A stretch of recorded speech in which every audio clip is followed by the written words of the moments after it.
नमस्कार सभी को।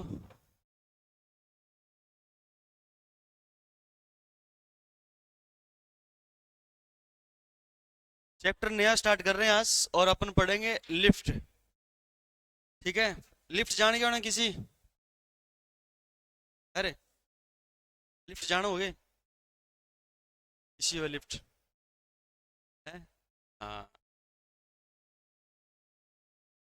लिफ्ट में गति करे करोगे हैं? मार्केट जावा बड़ी बिल्डिंग हुए हैं।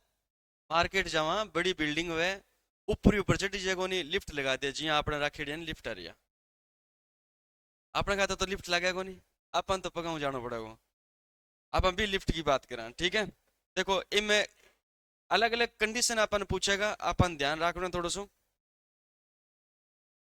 सबसे पहले तो आप मुझे ये बताओ बल का फॉर्मूला क्या होता है और फिर आप मुझे बताओ भार का फॉर्मूला क्या होता है और फिर आप मुझे बता दो कि क्रिया प्रतिक्रिया नियम क्या कहता है।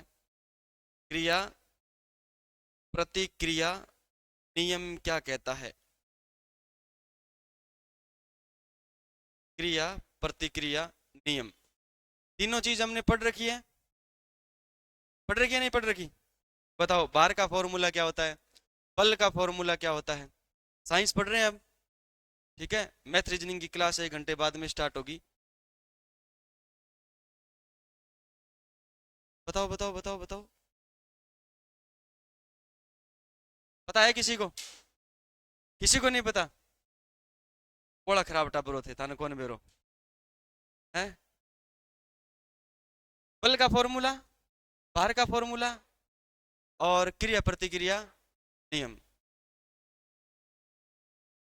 द्रव्यमान गुणा त्वरण। बल बराबर होता है एफ सॉरी ए एम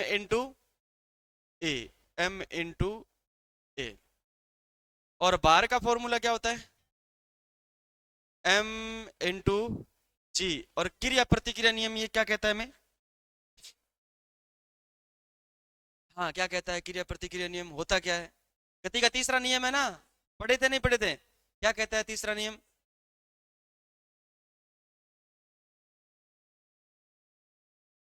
दूसरी तरफ से क्या होगी क्रिया होगी तो प्रतिक्रिया होगी और दोनों बराबर क्या होते हैं बराबर होते हैं नहीं होते। दोनों बराबर होते हैं। कुछ कंडीशन ये रहेगी हमारी कि क्रिया प्रतिक्रिया नियम के अनुसार हम ये कहेंगे कि जितनी क्रिया हुई है उसके विपरीत क्या होगी प्रतिक्रिया होगी। क्रिया के विपरीत प्रतिक्रिया होगी।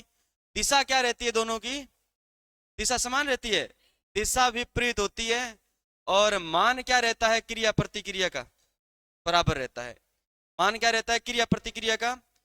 मैं ये कहूं कि मान क्या रहता है क्रिया प्रतिक्रिया तो आप कहोगे बराबर होता है।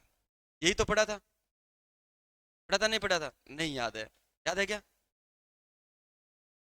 क्रिया प्रतिक्रिया गति का तीसरा नियम है। गति का तीसरा नियम हमें यह कहता है कि अगर किसी वस्तु पर क्रिया करते हैं तो विपरीत क्या होती है प्रतिक्रिया होती है। जैसे हमने दीवार पर चोट लगाई है।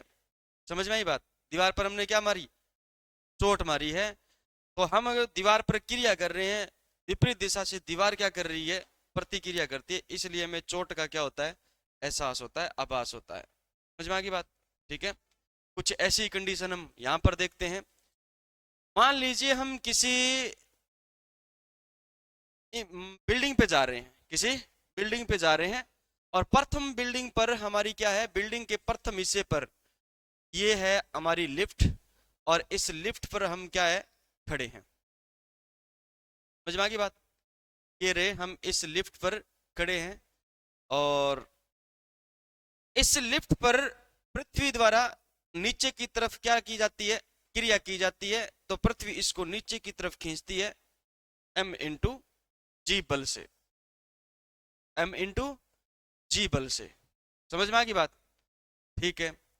अब मैं ये पूछूं कि बताओ इस व्यक्ति का भार क्या होगा। लिफ्ट के अंदर व्यक्ति का भार क्या होगा। भार का फॉर्मूला क्या होता है एम इंटू जी। यानी ये रहा व्यक्ति और व्यक्ति का जो भार होगा वो होगा एम इंटू जी। लिफ्ट अभी क्या है अभी लिफ्ट है वो स्थिर है, तो स्थिर अवस्था के अंदर जब भी लिफ्ट के अंदर व्यक्ति खड़ा रहेगा तो याद रखना उस कंडीशन में वास्तविक भार और आभासी भार दोनों क्या होते हैं, बराबर होते हैं, शून्य नहीं होते, बराबर होते हैं। समझ में आ गई बात? वास्तविक भार मतलब अभी अपन यहां पर खड़े हैं, हमारे भार में कोई परिवर्तन नहीं हो रहा, हमारा भार क्या कहलाएगा, वास्तविक भार कहलाएगा। लेकिन जैसे ही हमारे भार में कुछ परिवर्तन हुआ तो हम कहेंगे हमारा भार है वो क्या बन गया, आभासी भार बन गया। क्या बन गया? आभासी भार बन गया है। समझ में आ गई बात? अभी लिफ्ट स्थिर है, लिफ्ट गति नहीं कर रही है, और लिफ्ट गति नहीं कर रही है इसका मतलब है कि व्यक्ति का जो भार होगा वो वास्तविक भार के क्या होगा, बराबर होगा, है ना। यानी आभासी भार डब्ल्यू डैश बराबर डब्ल्यू, दोनों क्या होंगे, बराबर होंगे। डब्ल्यू डैश का अर्थ हो गया m इंटू जी, ये होगा, और m इंटू जी क्या होगा, ये होगा। तो दोनों है वो आपस में क्या होंगे, बराबर होंगे। कब? जब लिफ्ट गति नहीं कर रही है, जब लिफ्ट गति नहीं कर रही।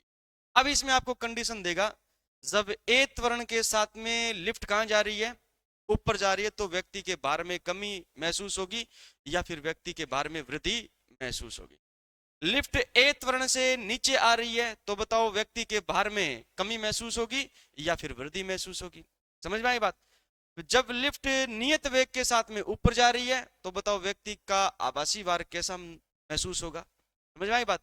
और जब लिफ्ट नियत वेग से नीचे आती है तो बताओ फिर व्यक्ति के भार में क्या परिवर्तन आएगा। समझ में आ गई बात? कितनी कंडीशन बन गई? 4। और अगर लिफ्ट की डोरी टूट जाए तो फिर आपको बताना है व्यक्ति के भार में क्या परिवर्तन आएगा। समझ में आ गई बात? और अगर लिफ्ट ऊपर जा रही है और त्वरण जो होता है आपका ए त्वरण वो जी की अपेक्षा बहुत क्या हो जाए, ज्यादा हो जाए, तब उस कंडीशन में लिफ्ट में रखा हुआ सामान या लिफ्ट में बैठा हुआ व्यक्ति या लिफ्ट में खड़ा हुआ व्यक्ति छत के टकराएगा या नहीं टकराएगा। ठीक है, ये अलग अलग क्या बनेगी, कंडीशन बनेगी। इन अलग अलग कंडीशन पर हमसे क्या पूछा जाता है, प्रश्न पूछा जाता है। प्रश्न न्यूमेरिकल रूप से नहीं आएगा, न्यूमेरिकल रूप से आएगा तो भी अपन चर्चा करेंगे, लेकिन प्रश्न आएगा थ्योरेटिकल रूप से। ठीक है, प्रश्न इसी प्रकार बनेगा कि एक ए त्वरण के साथ में लिफ्ट ऊपर की तरफ जा रही है तो बताओ इस कंडीशन के अंदर व्यक्ति के आभासी भार में या वास्तविक भार में क्या परिवर्तन आएगा। ठीक है, पहली हेडिंग डालोगे आप, जब लिफ्ट स्थिर है, लिफ्ट हेडिंग डाल करके पहला केस लिखोगे, लिफ्ट यदि स्थिर हो तब, लिफ्ट यदि स्थिर हो तब।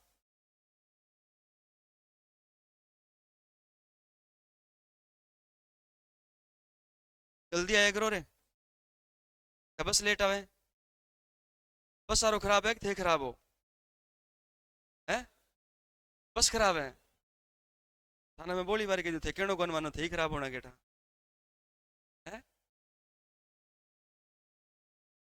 चलो ठीक है, लिखो पहली कंडीशन लिखो, जब लिफ्ट स्थिर हो, जब लिफ्ट स्थिर हो, लिखो इस केस में, इस केस में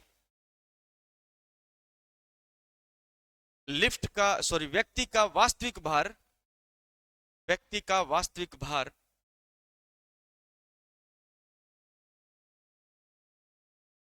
व्यक्ति का वास्तविक भार तथा आभासी भार, तथा आभासी भार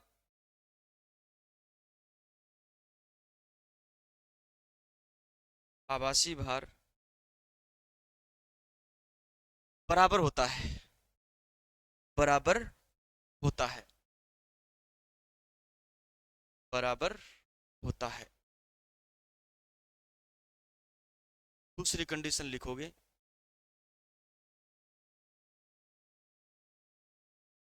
लिफ्ट यदि, लिफ्ट यदि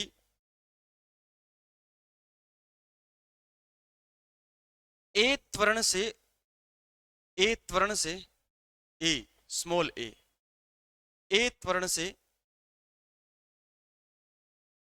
ऊपर की ओर जाए, ऊपर की ओर जाए। अब समझना है, पहले समझो। कंडीशन हमें ये दे दी है ये लिफ्ट है, और लिफ्ट जो है वो ए त्वरण के साथ में कहाँ जा रही है, ऊपर की ओर जा रही है। ये रहा व्यक्ति, और व्यक्ति का आपको बताना है भार क्या होगा, व्यक्ति का भार क्या होगा। पहले बताओ, पृथ्वी इस पर क्रिया कर रही है या नहीं कर रही, कर रही है। किधर लगेगा भार, तो आप कहोगे नीचे की ओर कितना, m गुणा जी, m गुणा जी। बताओ प्रतिक्रिया किधर हो रही है, तो सर आप कहोगे ऊपर की ओर इससे डोरी द्वारा खींचा जा रहा है, तो F बराबर क्या लगेगा, m इंटू ए। पल लगा करके तो खींच रहे हैं, ऊपर जो बल लग रहा है वो लग रहा है F बराबर m इंटू ए, नीचे जो बल लग रहा है वो बाहर लग रहा है कितना, m गुणा जी, m इंटू जी। समझ में आ गई बात। अब आप मुझे बताओ, ये तो है गुरुत्वीय त्वरण, क्या है, गुरुत्वीय त्वरण, और ऊपर जो ए लिखा गया है ये क्या है, तो आप कहोगे ये रेखीय त्वरण है। क्या है ये, रेखीय त्वरण है, जिसको हमने पढ़ा था गति के नियमों में, पढ़ा था नहीं पढ़ा था, ठीक है ना। ये त्वरण है और ये क्या है, गुरुत्वीय त्वरण है। अभी से यहां पर एक बात ध्यान रख लेना है, जब भी लिफ्ट ऊपर जाने का बोले तो ए को जोड़ना है, जी के साथ में ए को जोड़ना है। जब भी आपको लिफ्ट ऊपर जाने का बोले उस कंडीशन के अंदर जी के साथ में ए को जोड़ना है। तो मैं आपसे ये कहूं, बताओ इस कंडीशन में कुल त्वरण कितना होगा, जी प्लस में ए होगा। याद रखना है, डब्ल्यू डैश बराबर आपके पास में आया m इंटू क्या आया, जी। ये आभासी भार है, ये क्या है, आभासी भार। ये वास्तविक भार था और ये क्या है, आभासी भार। मैंने कहा लिफ्ट ऊपर जा रही है, तो ये जी का मान आप क्या लोगे, जी का मान लोगे, जी प्लस में क्या लोगे, ए लोगे। जी प्लस में क्या लोगे आप, ए लोगे। तो हमने रखा m गुणा, और ये रहा जी, और प्लस में क्या रहा, ए। तो ये आया आपका किसके बराबर, W डैश के बराबर, यानी आभासी भार। तो अब आप बताओ, वास्तविक भार आपका m इंटू जी था, ये था, और आपका आभासी भार m गुणा जी प्लस में a बन गया। तो बताओ आपके भार में वृद्धि होगी या कमी होगी, वृद्धि होगी या कमी होगी। दोबारा से सुनना, प्रश्न के माध्यम से सुनना। आपका भार है 50 न्यूटन, कितना है, 50 न्यूटन का आपका भार है। लिफ्ट 2 मीटर पर सेकंड स्क्वायर के त्वरण से ऊपर की ओर जा रही है। ये रहा 50 न्यूटन का भार, और आपको ये कह दिया कि लिफ्ट जो है वो 2 मीटर पर सेकंड स्क्वायर के त्वरण से ऊपर की तरफ जा रही है। तो व्यक्ति का आभासी भार ज्ञात करो, व्यक्ति का आभासी भार ज्ञात करो। तो आपको क्या रखना है, m गुणा जी प्लस में क्या रखना है, a रखना है। तो m की जगह आपने कितना रखा, तो आप कहोगे सर जी ये तो है आपके पास में वास्तविक भार, और वास्तविक भार कितना है आपके पास में 50, ठीक है, ये वास्तविक भार 50 न्यूटन। अब जी का मान आप क्या रखोगे, जी का मान सर जी हमने रखा ये 10, कितना रखा 10, और 10 में क्या जोड़ोगे आप, ये 2 जोड़ोगे, तो 10 और 2 कितने हो गए 12, 12 को 50 से गुणा करोगे तो क्या आ जाएगा आपके पास में, समझ में आ गई बात। इसका मतलब आपके भार में क्या होगी, वृद्धि होगी, आपके भार में क्या होगी, वृद्धि होगी। तो आभासी भार क्या होगा, ज्यादा होगा। ये क्यों किया आपने, ये इसका मैं ये कहूं कि आप मुझे ये बताओ, अगर ये ए ऊपर जा रहा है, ये वास्तविक त्वरण है आपका, ए त्वरण से क्या कर रही है, गति कर रही है।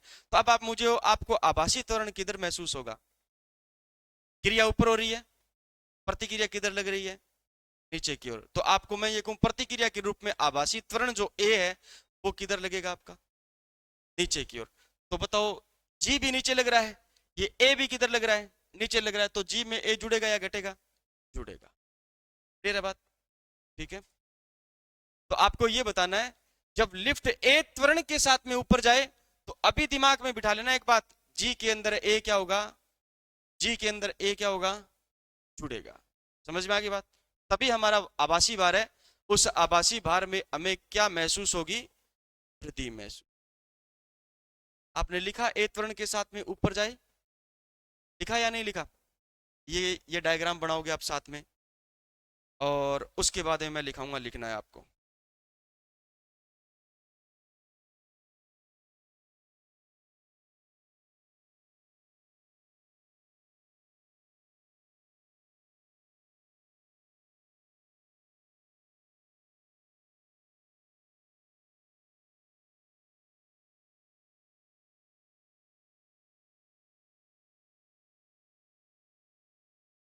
आपको डायग्राम बना लियो, दूसरा ना बने हो जा लागू होगा तू। आपको डायग्राम सुनो बना होगा थे, हमने इसकी को बनाया डायग्राम। नाम लिखे गए मनीष, व्यक्ति लिखे, आगे मात्रा ना लगा दी तू मनीष के हैं, किसी किसी का मनीषा कर दे लो।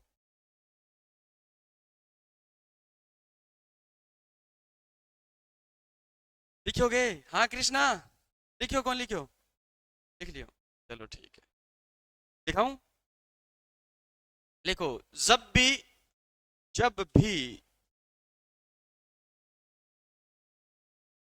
ए त्वरण के साथ में, जब भी ए त्वरण के साथ में लिफ्ट ऊपर जाए, ए त्वरण स्मॉल ए, अभी पूछ रहा है रामकोर, 1 महीना हो गया, ए क्या है, ए क्या है?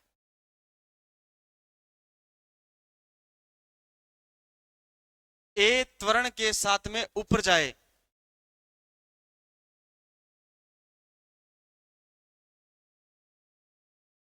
ए त्वरण के साथ में ऊपर जाए तो कुल त्वरण, तो कुल त्वरण g प्लस ए हो जाएगा, तो कुल त्वरण g प्लस ए हो जाएगा। अतः आभासी भार बराबर, अतः आभासी भार बराबर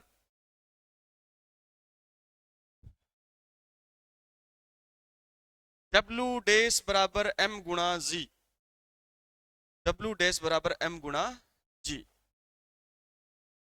W डैश बराबर m गुणा जी। अब उतार लो ये, ऐसे कैसे उतार लेना और लिख लेना, W डैश ज्यादा होगा W से,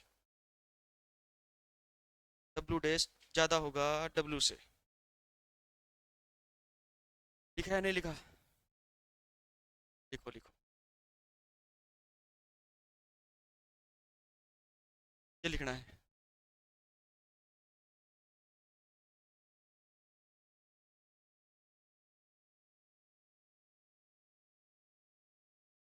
यहां से लिखते जाओ,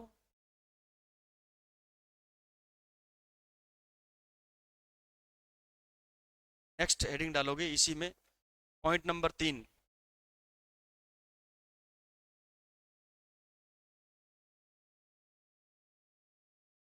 यदि लिफ्ट ए त्वरण के साथ में नीचे आए, यदि लिफ्ट ए त्वरण के साथ में नीचे आए, यदि लिफ्ट ए त्वरण के साथ में नीचे आए, अब लिफ्ट लिया नीचे, शॉपिंग कर ली, नीचे आ जाओ, अब होता है? ये रही लिफ्ट, और ये रहा व्यक्ति, ठीक है।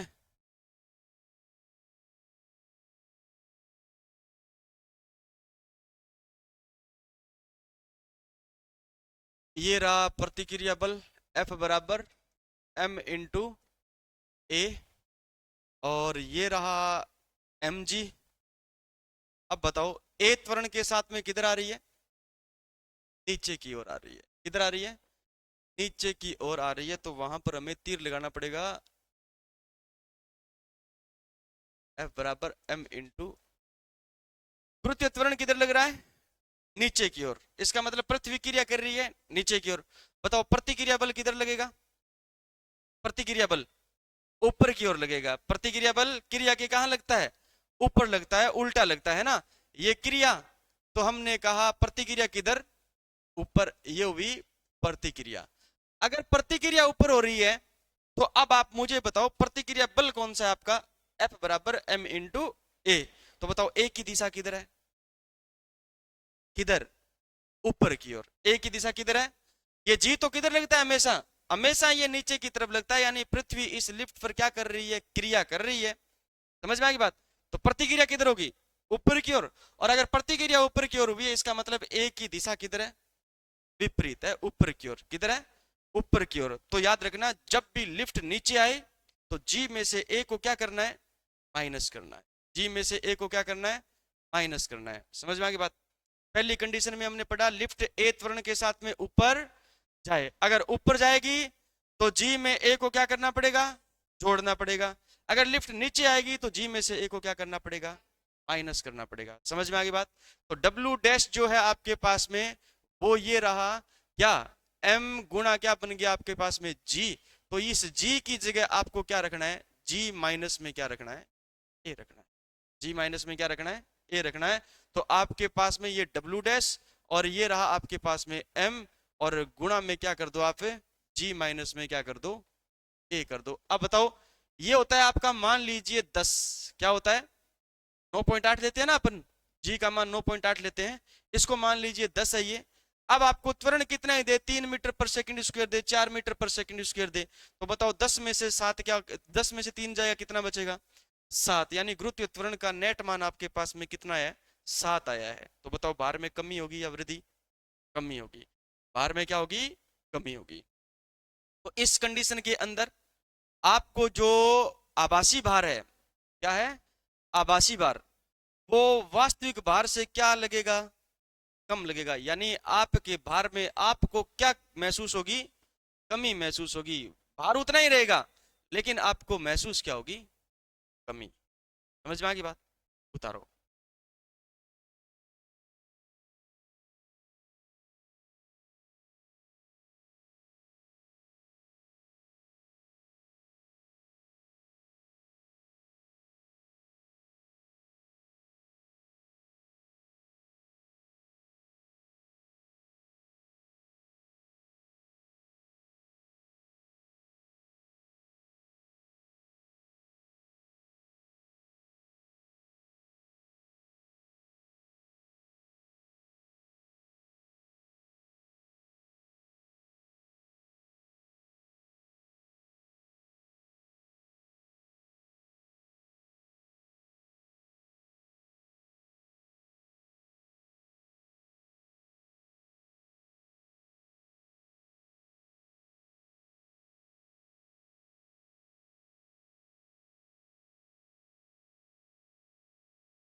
सॉरी, आभासी भार में नहीं, आभासी भार में होगी क्या, आभासी भार में कमी महसूस, या ऐसे लिखो भार में कमी महसूस, आभासी नहीं लिखना है, भार में कमी महसूस होगी,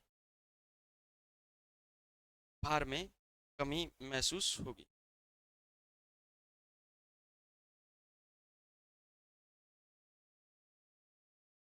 लिख लिया हो तो अगली हेडिंग डालो इसी में, तीसरा या चौथा पॉइंट, चौथा पॉइंट, चौथे पॉइंट में लिखो आप, यदि लिफ्ट की डोरी टूट जाए तब, यदि लिफ्ट की डोरी टूट जाए तब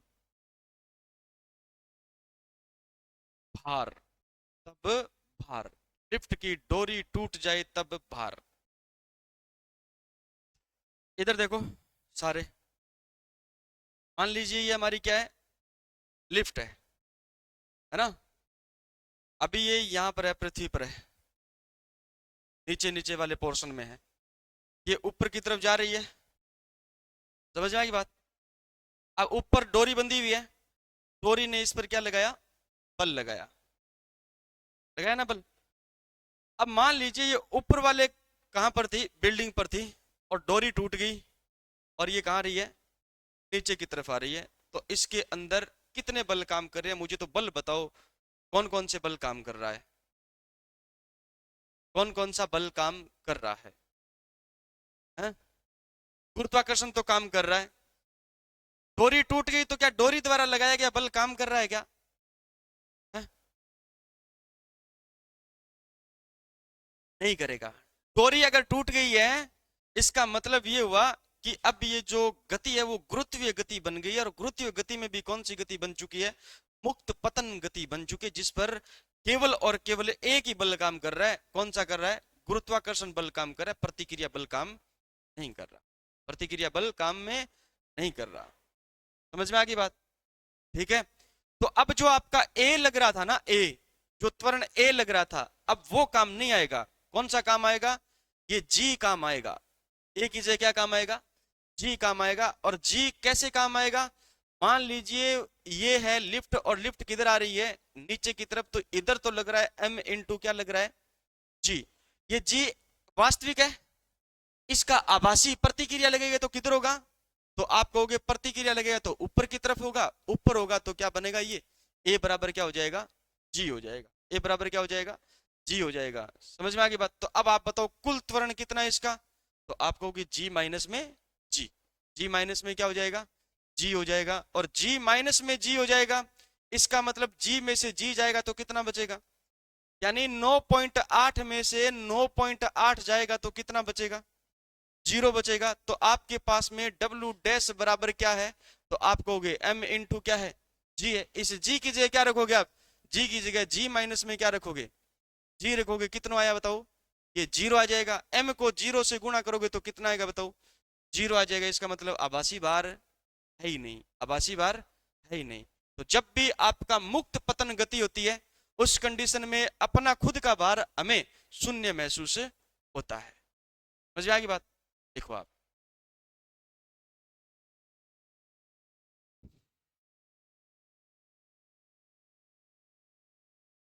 लिखो, लिफ्ट जब टूट जाती है, या डोरी जब टूट जाती है, डोरी जब टूट जाती है तो लिफ्ट मुक्त पतन गति करती है, तो लिफ्ट मुक्त पतन गति करती है, लिफ्ट मुक्त पतन गति करती है, पतन गति करती है।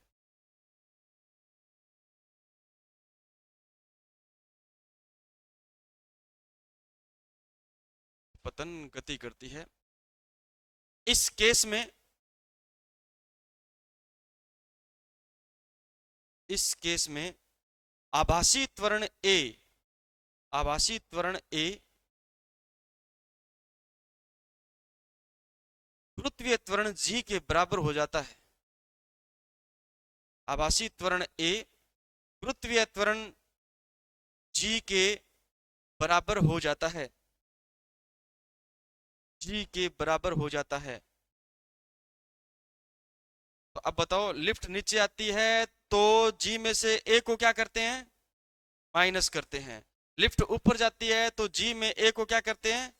अब की बार आपके पास में A तो है नहीं, क्योंकि A तो क्या बन गया, G बन गया।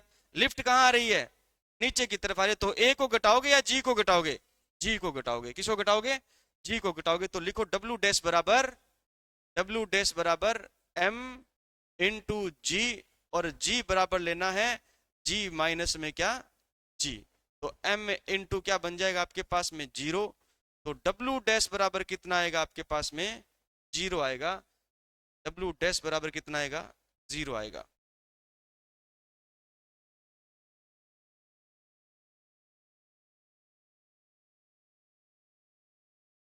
W डैश बराबर क्या आएगा, 0 आएगा।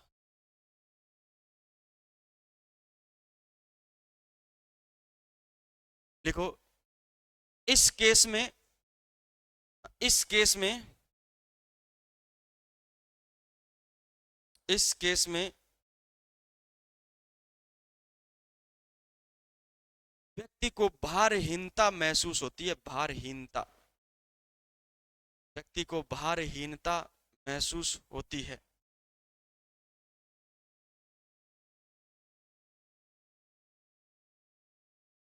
भारहीनता महसूस होती है। कितने केस पढ़ लिए, 4 केस पढ़ लिए। अब आप मुझे एक बात बताओ, हमने पढ़ा है कि यदि B नियत है, B मतलब, B मतलब क्या होता है, वेग होता है। क्या होता है, वेग। बातें नहीं रे, V नियत है, इसका मतलब वेग नियत है। और जब वेग नियत है तो आप मुझे बताओ A का मान कितना प्राप्त होगा गति के दौरान। मैं गति कर रहा हूं, वहां से वहां, यहां से वहां गया, और यहां से वहां गया तो मैं चला मान लीजिए 2 मीटर प्रति सेकंड के वेग से, 2 मीटर प्रति सेकंड के वेग से जा रहा हूं लगातार, वहां तक मेरा वेग 2 मीटर प्रति सेकंड ही बन चुका है ना। तो अब आप मुझे बताओ, ये जो A है, इस पूरी गति के दौरान नियत रहेगा या जीरो रहेगा? वेग नियत है तो त्वरण नियत है? हाँ, वेग नियत है तो त्वरण का मान शून्य होगा। वेग नियत है तो त्वरण का मान क्या होगा? शून्य होगा। अरे वेग न तो बढ़ रहा न घट रहा, तो आप बताओ त्वरण क्या होता है? वेग में परिवर्तन की। तो वेग में परिवर्तन ही नहीं होता, तो त्वरण कहां से आएगा? नहीं आएगा। आएगा क्या? नहीं आएगा। दोबारा सुनना, मैं चल रहा था मान लीजिए 2 मीटर प्रति सेकंड के वेग से, और मेरा वेग बढ़ करके 5 मीटर प्रति सेकंड हो गया। इसका मतलब ये मेरा प्रारंभिक वेग था, ये मेरा अंतिम वेग बन गया। अब तो परिवर्तन हुआ या नहीं हुआ? इसका मतलब इस गति में क्या है, मेरे पास में कुछ न कुछ त्वरण है। लेकिन मैं लगातार 1 घंटे तक 2 मीटर प्रति सेकंड के वेग से ही चलता रहा, और इस कंडीशन में मेरा वेग नियत बना रहा, तो अब मेरे गति के अंदर क्या नहीं है? त्वरण नहीं है। अगर वेग नहीं बदल रहा, इसका मतलब पूरी गति के दौरान क्या नहीं होगा? त्वरण नहीं होगा। होगा क्या? होगा क्या? कैसे कर रहे हैं? नहीं समझ आई मेरी बात? नहीं आई? आप घर से आए, एक बस में बैठे हो, ठीक है, बस एक सीधी सड़क पर चल रही है, कोई वाहन नहीं है, और जब आप घर से बैठे थे तो मान लीजिए बस चली थी 30 मीटर प्रति सेकंड के वेग से। जब आप यहां पर आकर के उतरे हो, तब तक वेग कितना है? 30 मीटर प्रति सेकंड ही था। बस उसने यहां पर आकर के स्टॉपेज पे रोका है, अंतिम वेग क्या कर दिया? जीरो कर दिया। रोकने पर अंतिम वेग तो जीरो हो गया। जब आप घर से बैठे थे उस कंडीशन में 30 मीटर प्रति सेकंड का वेग था, और लगातार 30 मीटर प्रति सेकंड का ही वेग रहा, तो बताओ उसके अंदर त्वरण आया या नहीं आया? तो आप कहोगे नहीं आया, क्योंकि गति परिवर्तन नहीं हुई, और गति परिवर्तन नहीं हुई तो त्वरण तो नहीं आएगा। त्वरण होता क्या है? वेग में परिवर्तन की दर। वेग में परिवर्तन की दर, परिवर्तन की दर ये होती है। अब ये आपके पास में मान लीजिए 2 मीटर प्रति सेकंड का वेग था, आप लास्ट में जाकर के आपने कितना कर दिया? 5 मीटर प्रति सेकंड का कर दिया।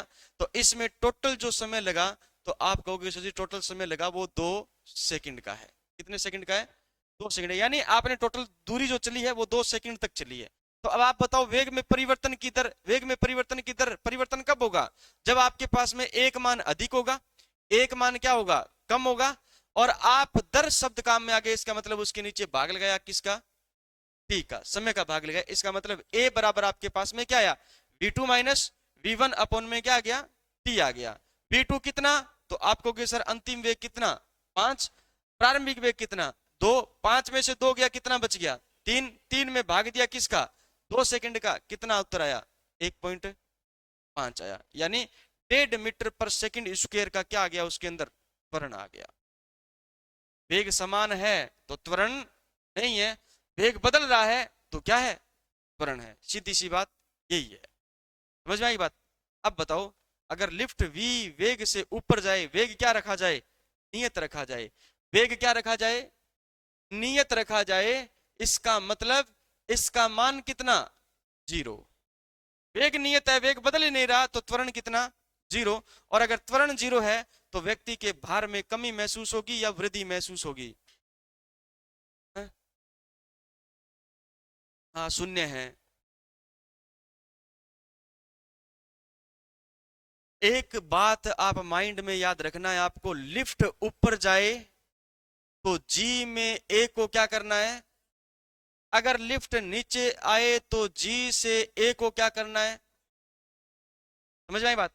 चाहे वो वी वेग से ऊपर जाए, चाहे वो ए त्वरण से ऊपर जाए, चाहे वो वी वेग से नीचे आए, चाहे वो ए त्वरण से नीचे आए, चाहे लिफ्ट टूटने के बाद में नीचे आए। ये दोनों चीज आपको याद रखनी है। अगर लिफ्ट ऊपर जा रही है तो जी में ए को क्या करना है? प्लस करना है। और अगर लिफ्ट नीचे आ रही है तो जी में से ए को क्या करना है? माइनस करना है। बस ये कंडीशन याद है तो प्रश्न भी क्या कर लोगे आप? सॉल्व कर लोगे। अब आपको दे दिया बी नियत है, इसका मतलब प्रत्येक पॉइंट पर आपका वेग क्या रह रहा है? समान रह रहा है। प्रत्येक पॉइंट पर वेग समान रह रहा है, इसका मतलब त्वरण तो क्या है? जीरो। त्वरण इसके अंदर क्या हो गया? जीरो हो गया। अब आप मुझे बताओ, जब नियत वेग से ऊपर जा रही है उसके अंदर त्वरण नहीं है, ए की जगह जीरो रखोगे तो जी के मान में कोई इफेक्ट पड़ेगा क्या? नहीं पड़ेगा। देखिए पड़ेगा क्या? नहीं पड़ेगा। इसका मतलब डब्ल्यू डैश बराबर एम इंटू क्या है आपके पास में जी, और जी की जगह आप क्या रखो, जी की जगह जी प्लस में क्या रख लो आप, ए रख लोगे। ए को इसके अंदर जोड़ोगे तो कितना आएगा, जी ही प्राप्त होगा आपको, होगा या नहीं होगा, है ना। तो वास्तविक भार एम जी था, आभासी भार भी आपके पास में क्या है, एम जी है। इसका मतलब वास्तविक भार बराबर होगा किसके, आभासी भार के। भार में कोई परिवर्तन नहीं होगा। क्लियर है क्या बात, समझे क्या, ध्यान ही नहीं था क्या लिख रहा था, है? क्या लिख रहा था, ऐसे क्या कर रहा है, क्या लिखा था, वो तो मैं तो बता दिया ना, मैंने पहले ही बता दिया था। ध्यान दो क्लास में, अगर क्लास में ध्यान नहीं रहेगा तो बात ही समझ में नहीं आएगी, ठीक है। पीछे पेपर उठा के देखना, यहाँ तक कि ये जो मैं पढ़ा रहा हूँ ना, ये थर्ड ग्रेड टीचर एग्जाम में भी पूछा गया है, ग्रुप डी रेलवे एग्जाम में भी पूछा गया है, और आपके एनटीपीसी एग्जाम में भी पूछा गया है, एएलपी एग्जाम में भी पूछा गया है, ठीक है। हाँ दो क्लास में सीरियस लो थोड़ा सा साइंस को, मुझे सीरियस मत लो चाहे, मैंने कह रहा अभी मुझे सीरियस लो ना, साइंस सब्जेक्ट को सीरियस लो आप। 85 क्वेश्चन है, कितने क्वेश्चन है, 85 क्वेश्चन, 60 मिनट का टाइम होगा, चलो 70 मिनट का टाइम कर देते, कितने मिनट के, 70 मिनट में 85 क्वेश्चन सोल्व करने हैं। शनिवार आ गया बस, आज क्या क्या वार हो गया, आज सोमवार हो गया, समझ में आई बात। 20 क्वेश्चन टाइप हो गए हैं, और कितने बच गए पीछे, 65 बच गए, 65 क्वेश्चन आज टाइप हो जाएंगे। एक एक प्रश्न को चेक करो कोई त्रुटि है या नहीं है, फिर बात आपकी, देखता हूँ आप पढ़ते हो या नहीं पढ़ते। एग्जाम में 85 क्वेश्चन नहीं है, शनिवार को 85 क्वेश्चन है?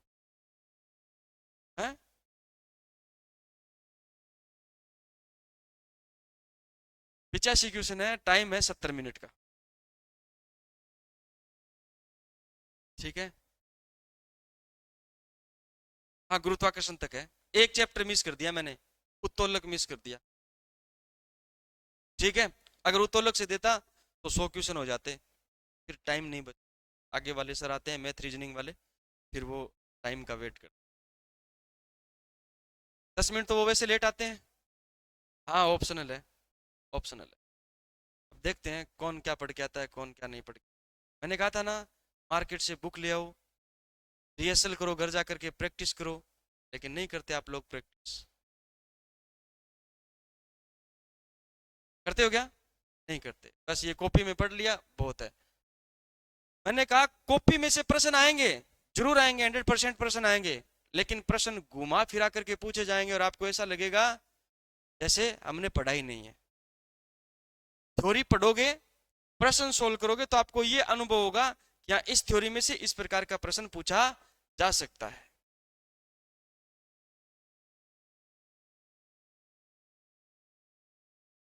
अगर साइंस 25 नंबर की तैयार नहीं है ना, 25 छोड़ो 18 नंबर की भी तैयार नहीं है, तो रेलवे का कोई सा भी एग्जाम भूल जाओ, चाहे आप फाइट ही नहीं कर पाओगे, 100% है। फिर आप अपने आप को धोखा मत दो, कोई और वैकेंसी की तैयारी करो, बात श्योर है। अगर 25 नंबर की साइंस एएलपी में आती है, 20 नंबर की साइंस एनटीपीसी में आती है, 10 नंबर की साइंस, अगर ये साइंस वाले क्वेश्चन आपको तैयार नहीं है ना, 18 नंबर, 10 में से 8 नंबर और 20 में से आपके 15 नंबर, ये तैयार नहीं है, तो आप उस वैकेंसी को ही भूल जाओ कि उस वैकेंसी में हमारी जॉब लग जाएगी, नहीं लगेगी। मैथ रीजनिंग के कितने क्वेश्चन कर लोगे, चलो 50 क्वेश्चन आते हैं मान लेते हैं मैथ रीजनिंग के, 50 के 50 कराओगे, करके आओगे, नहीं करके आ सकते ना, करके आ सकते हो क्या, कितना भी धुरंधर है आपके मैथ रीजनिंग में, भले ही वो, मैं ये कह रहा हूँ उसकी कैलकुलेशन 1 सेकंड में हो जाती है, लेकिन 50 में से 50 क्वेश्चन नहीं होंगे, क्योंकि उस टाइम हमारा ये दिमाग है ना, ये एक ही चीज सोचता है, जॉब जॉब जॉब, पता नहीं होगा या नहीं होगा। तो आते हुए प्रश्न भी अपन क्या कर देते हैं, गलत कर देते हैं, कर देते हैं ना। और कुछ प्रश्न ऐसे होते हैं बिल्कुल सरल है, लेकिन कैलकुलेशन नहीं फिट बैठ रही उनके अंदर, टाइम लग जाता है, नहीं हो पाता, हो पाता है क्या, तो ध्यान दो, सीरियस रहो, इतना भी सीरियस नहीं होना है कि सर समझ में नहीं आ रहा, कैसे करें कैसे नहीं करें, नॉर्मल होकर के पढ़ाई करो। जितना चैप्टर आपको पढ़ा दिया है उन चैप्टर पर आप प्रैक्टिस करो घर जा करके, तो है काम की बात। वरना फिर आओ और चले जाओ, आओ और चले जाओ। ठीक है, बुरा लगा हो तो माफी चाहते हैं हम आपसे, और अच्छी लगी है बात तो थोड़ा सा गौर जरूर करना है बात पर। क्या लिखा आपने? नहीं लिखा? इस केस में व्यक्ति को भारहीनता महसूस होती है। आगे लिखो, नेक्स्ट पॉइंट लिखो। यदि यदि लिफ्ट नियत वेग से ऊपर या नीचे आए, यदि लिफ्ट नियत वेग से ऊपर या नियत वेग से ऊपर या नीचे आए,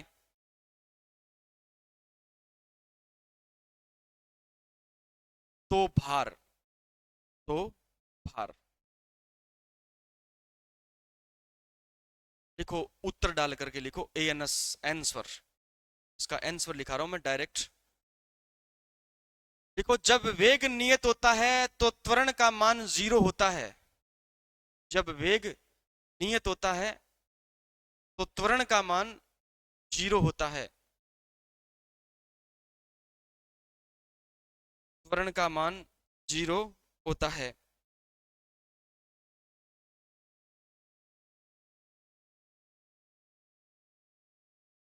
लिखा? त्वरण का मान 0 होता है। उसके बाद में लिखना है आपको W डैश बराबर M इंटू जी, M इंटू जी, और इस G को हटा करके लिखना है G प्लस 0, और एक बार लिखो G माइनस 0। प्लस 0 क्यों लिखा? लिफ्ट गई है ऊपर तो एक को क्या करोगे? जोड़ोगे, है ना। और लिफ्ट जब नीचे आए तो एक को क्या करोगे? घटाओगे। जी में 0 जोड़ोगे तो क्या आएगा? जी आएगा। जी में 0 घटाओगे तो क्या आएगा? जी आएगा। इसका मतलब आभासी भार और वास्तविक भार दोनों क्या होंगे? बराबर होंगे। भार में न तो वृद्धि महसूस होगी और न ही कमी महसूस होगी। न तो वृद्धि महसूस होगी और न ही कमी महसूस होगी।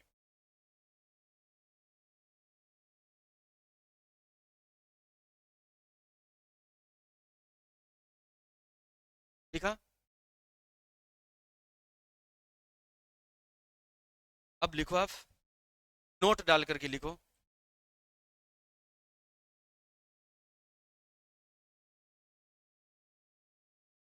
यदि यदि ए का मान यानी त्वरण का मान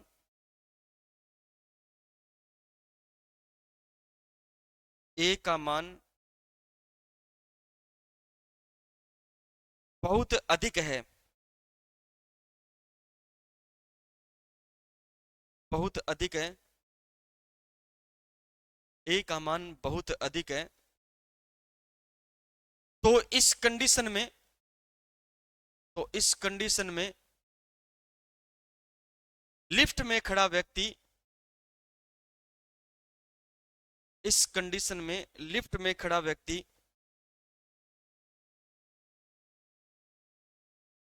लिफ्ट की छत से टकराएगा। लिफ्ट में खड़ा व्यक्ति लिफ्ट की छत में टकराएगा, छत से टकराएगा। लिफ्ट में खड़ा व्यक्ति लिफ्ट की छत से टकराएगा। लिफ्ट की छत से टकराएगा। अब व्यक्ति की जगह क्या रख दें आपको? ऐसे दे दे, लिफ्ट में रखा सामान पर क्या प्रभाव पड़ेगा यदि जी, ए का मान जी से क्या है? बहुत ज्यादा है, तो आप कहोगे सामान छत से टकराएगा। समझ में आई बात? व्यक्ति है तो व्यक्ति छत से टकराएगा, सामान रखा है तो सामान छत से टकराएगा। क्लियर है बात? ठीक है, तो ये कंडीशन रहेगी आपकी किसकी? लिफ्ट की। यही 4-5 कंडीशन में घुमा घुमा करके क्या पूछा जाएगा? प्रश्न पूछा जाएगा। वेग वाला और त्वरण वाला आपको जरूर याद रखना है। एक कॉन्सेप्ट याद रखो, अगर लिफ्ट ऊपर जाएगा तो ए को जोड़ना है, अगर लिफ्ट नीचे आएगी तो ए को क्या करना है? घटाना है, माइनस करना है। बस, चाहे वो आपका त्वरण दिया जाए, चाहे आपका क्या दिया जाए? वेग दे दिया जाए। समझ में आई बात? नियत वेग है तो त्वरण अपने आप क्या हो गया? 0 हो गया। समझ गए बात। और त्वरण आपका क्या है, बदल रहा है, जी त्वरण से ऊपर जा रही है, जी त्वरण से नीचे आ रही है, सॉरी ए त्वरण से ऊपर जा रही है, ए त्वरण से नीचे आ रही है। तो उस कंडीशन में आपको जी में प्लस कब करना है, जी में माइनस कब करना है, वो आपको मैंने बता दिया। ठीक है, याद रख लोगे। हाँ, अगर नहीं लिखा है वो बात तो लिख लेना। लिफ्ट ऊपर जाए तो जी प्लस में ए, लिफ्ट नीचे आए तो जी माइनस में। क्लियर है, वही लिखो। ठीक है, क्वेश्चन लिखो एक, सारे समझ में आ जैसी कि यहाँ करना है क्वेश्चन।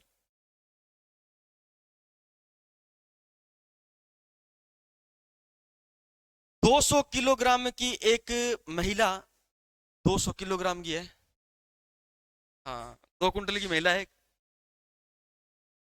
देखो 200 किलोग्राम की एक महिला एक लिफ्ट में जा रही है, एक लिफ्ट में जा रही है।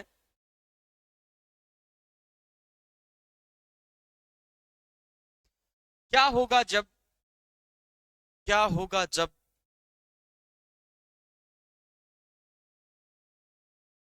5 मीटर पर सेकंड स्क्वायर, 5 मीटर पर सेकंड स्क्वायर के त्वरण से, के त्वरण से 5 मीटर पर सेकंड स्क्वायर के त्वरण से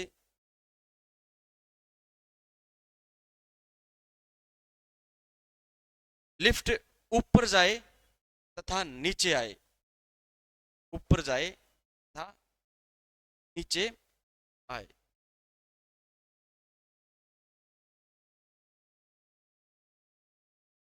200 किलोग्राम की दे रखी है महिला को, 200, 200 किलोग्राम दे रखा है ना। अगर आप प्रश्न को अच्छी तरीके से पढ़ लिया है तो आप मुझे बताओ, महिला का भार दे रखा है या द्रव्यमान दे रखा है, भार दे रखा है या द्रव्यमान दे रखा है, भार दे रखा है या द्रव्यमान दे रखा है।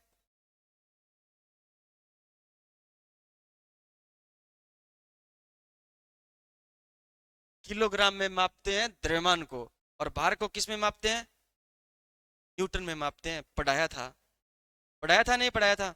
ये क्या दे रखा है आपको, द्रव्यमान दे रखा है। तो भार का फॉर्मूला क्या होता है, ये रहा भार, W बराबर M इंटू जी। ठीक है, 200 किलोग्राम की है, इसका मतलब द्रव्यमान कितना हो गया, 200, और गुणा जी का मान रख दो कितना, 10।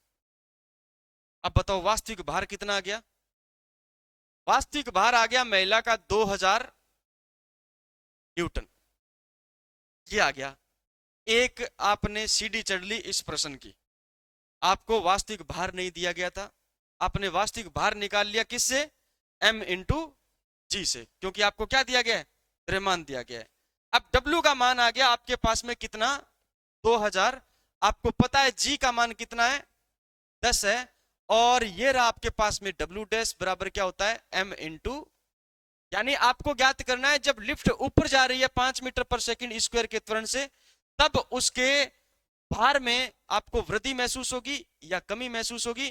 तो याद रखना M की जगह तो आपको क्या रखना है, M की जगह रखना है 200, यानी द्रव्यमान M। अब लिफ्ट 5 मीटर पर सेकंड स्क्वायर के त्वरण से ऊपर जा रही है, इसका मतलब G की जगह क्या रखो, 10 प्लस में 5, 5 मीटर पर सेकंड स्क्वायर का त्वरण से ऊपर जा रही है। मैंने कहा जब त्वरण से ऊपर जाए तब ए को जी में जोड़ना है, और जब लिफ्ट नीचे आए तो जी में से ए को क्या करना है, माइनस करना है। पहली बात ये कि जब लिफ्ट 5 मीटर पर सेकंड स्क्वायर के त्वरण से ऊपर जाए, उसका मतलब ये हुआ 10 में क्या कर दो, 5 जोड़ो, तो ये आया आपके पास में 200, और गुणा कितना आ गया बताओ, 15, 15 दुआ कितना हो गया, 30, और 2 0। बताओ, ये था आपके पास में वास्तविक भार, और ये क्या है आपके पास में आभासी भार। कितना प्राप्त हुआ, 3000 न्यूटन का। तो इसका मतलब लिफ्ट जब भी ऊपर जाएगी तब वास्तविक भार में आपको क्या महसूस होगी, वृद्धि महसूस होगी, तब आपके पास में क्या आएगा, आभासी भार आएगा। समझे कि नहीं समझे आप, प्रश्न इस प्रकार का आएगा, न्यूमेरिकल बन के आया तब तो, वरना फिर आपको जो मैंने केस लिखाए हैं उनमें से ही क्या आएगा, प्रश्न आएगा, उनमें से बाहर प्रश्न नहीं जाएगा। समझ गए नहीं समझ गए? अगर आपको भार दिया गया है, इसका मतलब आपको ये वाली चीज ज्ञात नहीं करनी है, भार को भार की जगह रखना है, आपको वास्तविक भार दिया जाएगा, फिर वो त्वरण दे तब आपको ये प्रोसेसिंग करनी है। लिफ्ट को ऊपर जाने का बोले तो जी में ए को जोड़ दो, लिफ्ट को नीचे आने की बात बोले तो जी में से ए को क्या कर दो, घटा दो। अब देखो, ये था आपके पास में वास्तविक भार, जब लिफ्ट ऊपर गई तो आभासी भार ये आया। अब आपसे ये कहे कि ये रहा आपके पास में वास्तविक भार, लिफ्ट नीचे आ रही है तो आभासी भार m गुणा क्या बन गया आपके पास में, g, और नीचे आ रही है तो m गुणा g में से क्या कर दो बताओ, a को क्या कर दो, माइनस कर दो, तो ये रहा आपके पास में 200, और 10 माइनस में से 5 गया तो आपका क्या बचेगा, 5, तो 200 पंजा कितना हो गया, 1000। यानी आपको भार में क्या महसूस होगी, कमी महसूस होगी, भार में क्या महसूस होगी, कमी महसूस होगी। क्लियर है? लिफ्ट नीचे आ रही है तो 1000 न्यूटन का भार प्राप्त हुआ, लिफ्ट ऊपर गई तो 3000 न्यूटन का भार प्राप्त हुआ। अब प्रश्न को थोड़ा सा और घुमा दे, आपसे ये पूछे बताओ वास्तविक भार में कितनी कमी और कितनी वृद्धि हुई, वास्तविक भार में कितनी कमी और कितनी वृद्धि हुई, तो आप कहोगे 1000 न्यूटन की तो वृद्धि हुई और 1000 न्यूटन की क्या हुई, कमी होगी। क्लियर है बात? कोई दिक्कत है? नहीं है? उतारो फिर प्रश्न। सबसे पहले प्रश्न के नीचे ये लिखोगे 1 नंबर,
लेट कैसे हुआ?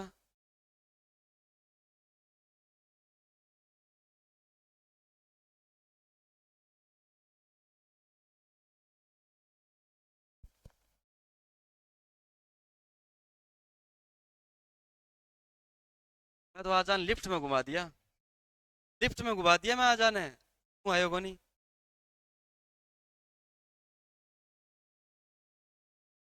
पेड़िया पेड़िया में आ गया, बस शॉपिंग करके नीचे लिए हो मैंने।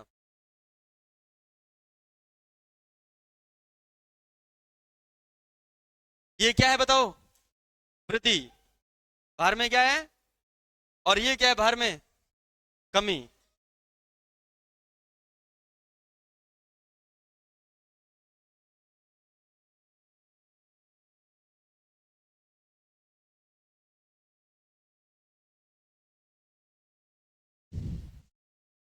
उतार लिया? ट्यूशन करके लगना है, घर से क्वेश्चन नोट करो।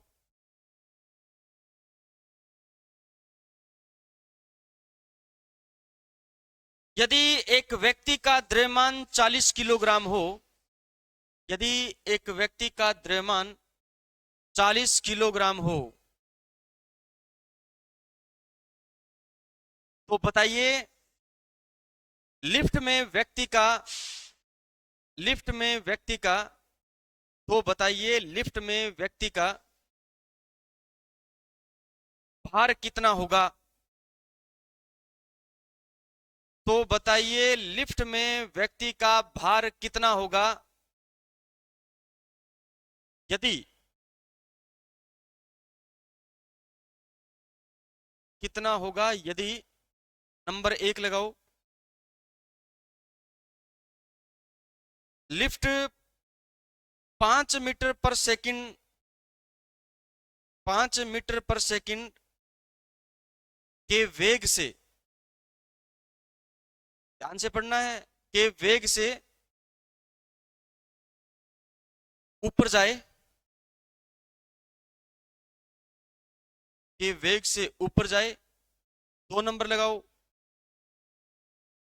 लिफ्ट 2 मीटर पर सेकंड स्क्वायर के त्वरण से ऊपर जाए। 2 मीटर पर सेकंड स्क्वायर के त्वरण से ऊपर जाए।